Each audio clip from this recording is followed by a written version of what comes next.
والله العظيم سبحان الله على مارسيل كولر، الحاجة الحلوة ما بيكملهاش. الراجل ده طريقة تفكيره ماشية ازاي؟ عايز اعرف. لازم الاهلي يفوز مباراة مودرن علشان خاطر يبقى الفرق بينه وما بين بيراميدز نقطة بعد ما فاز على نادي الزمالك وبقى متصدر الدوري. بس الراجل ده بيلعب مباراته مع مودرن، بيطلع الشوط الاول فايز 3-0، وشوط اول للنادي الاهلي حكاية، شوط ولا اروع، ولاعيبة بتلعب في الملعب بسم الله ما شاء الله. مباراة في الشوط الأول حكاية للنادي الأهلي. النادي الأهلي كل لاعب فيه عمل اللي عليه، وكل لاعب فيه بينفذ الكلام اللي متقاله كأنه خريطة وماشي عليها. مفيش مشاكل في كده. النتيجة 3 أهداف للنادي الأهلي في الشوط الأول، تمام وروعة. ومتألق كريم الدبيس. كريم الدبيس ده حكاية، والله العظيم حكاية، لعيب حكاية. اتفرجوا عليه لو هتعيدوا المباراة وتشوفوها تاني. اتفرجوا على كريم الدبيس كان بيعمل ايه في المباراة لما بيتحط في المكان بتاعه صح. اتفرجوا عليه بيعمل ايه، بيبدع الواد، بيبدع. 21 22 سنة تحس ان عنده 27 سنة. ده كريم الدبيس، اتفرجوا عليه وشوفوه بيعمل ايه. امام عاشور بيلعب مباراة حكاية، بيلعب ما بيسيبش حاجة، لا سايب يمين ولا سايب شمال، ولا الكرة اساسا بتاعته مش بتاعته، داخل عليها بيلعب عليها بيجيبها، وبيعمل كور وبيعمل انفرادات وبيشوط على الجون. جرادي شار الثاني بسم الله ما شاء الله، لمسته للكرة وعينه لماحة. الواد لعيب، الواد لعيب.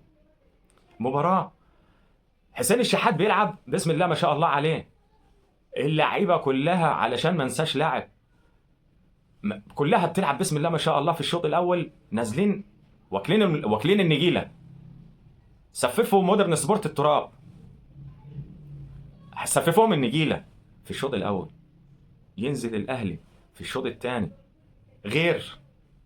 ليه ما انا هتجنن، انا عايز اعرف. فايز 3 وتقدر تجيب الرابع والخامس والسادس وانت مرتاح، واللعيبه بتاعتك بتلعب وبتأدي من الشوط الاول زي ما انت عايز. ليه كمان التغييرات بتاعتك؟ ليه التغييرات اللي انت بتعملها اللي بتشقلب حال المباراه؟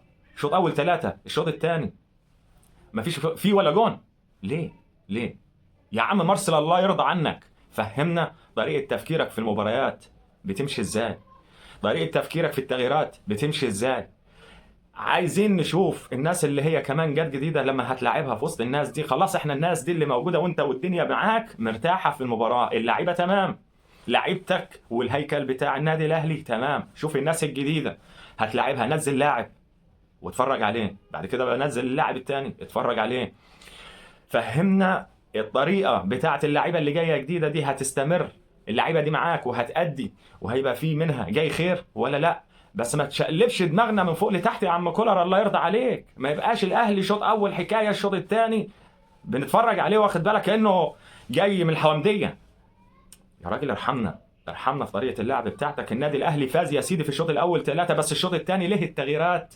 وليه التغيير في مستوى اللعب اساسا بتاع النادي الاهلي؟ ليه ما يستمر على مستوى يا سيدي؟ عايزين نتفرج على شوط اول وشوط ثاني الاهلي بيأديه على نفس المستوى، وبتعمل تغييرات فعلا بتغير من مستوى ووضع المباراة للأحسن، كمان للأحسن. مش بنتفرج على المباراة بنقول احنا كنا في دنيا تانية الشوط الأول ودنيا تانية في الشوط الثاني. كفاية تعبنا يا راجل، عايزين مستوى واحد وعايزين نشوف اللعيبة اللي بتلعب في المباراة. بس الأهلي بيفوز على مودرن سبورت 3-1. 3-1 بيجيبوا جون في الشوط الثاني بعد تراخي اللعيبة، والمستوى بتاع عمنا كولر في التغييرات اللي عملها خلى مودرن سبورت تجيب جون في الشوط الثاني. ليه؟ مش عارف. عمنا كولر رسينا طريقة تفكيرك في اللعب ماشية ازاي علشان نرتاح، علشان احنا تعبنا من طريقة التفكير بتاعتك اللي بتفاجئنا بيها بكل مباراة. بكل مباراة ليك تفكير، وكل مباراة ليك تغييرات بتعملها تجننا وتعفرتنا واحنا بنتفرج على المباراة.